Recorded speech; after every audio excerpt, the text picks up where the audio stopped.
Never run out of battery again with the INIU portable charger, the slimmest 10,000 mAh power bank that keeps your devices charged on the go.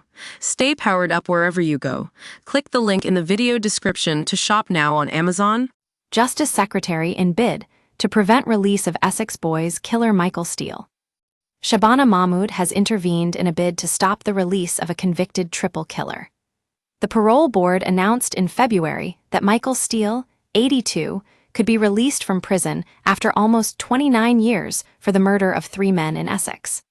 Steele and Jack Holmes, 63, were convicted in 1998 of shooting dead drug dealers Pat Tate, 37, Tony Tucker, 38, and Craig Rolfe, 26, in a row over a drugs deal in December 1995.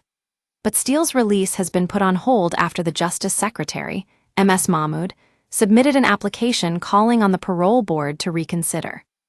A parole board spokesman said, "There has been a reconsideration application made, and the prisoner has to stay in prison until it's been decided. If the reconsideration application is granted, there will need to be a fresh parole hearing."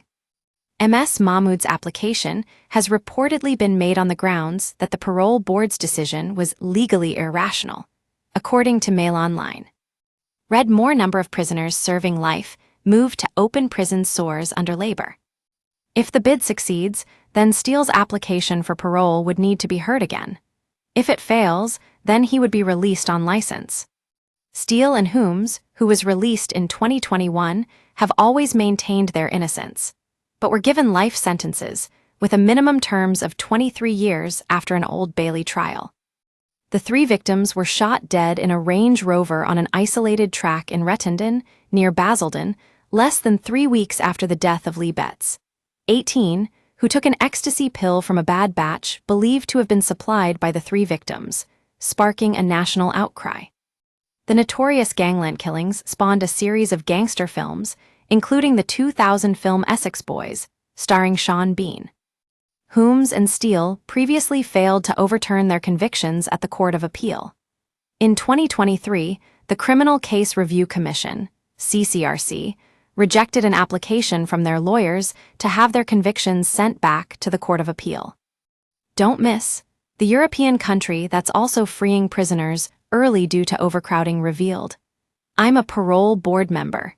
Here are sickening questions I have to ask inmates inside the common parking habit that could see drivers face up to 51 weeks in prison report. We use your sign-up to provide content in ways you've consented to and to improve our understanding of you. This may include adverts from us and third parties based on our understanding. You can unsubscribe at any time. Read our privacy policy. A fresh application to the CCRC is under review after former detectives submitted evidence, which they claim casts doubt on the pair's prosecutions. The CCRC has accepted submissions from a third party other than the defense before agreeing to carry out the new review of the convictions, Mail Online reports. A Ministry of Justice spokesperson said, "Our thoughts remain with the families of Tony Tucker, Pat Tate, and Craig Rolfe. Public protection is our first priority." After careful consideration, the Lord Chancellor, MS Mahmood, has asked the parole board to reconsider its decision to release Michael Steele from prison.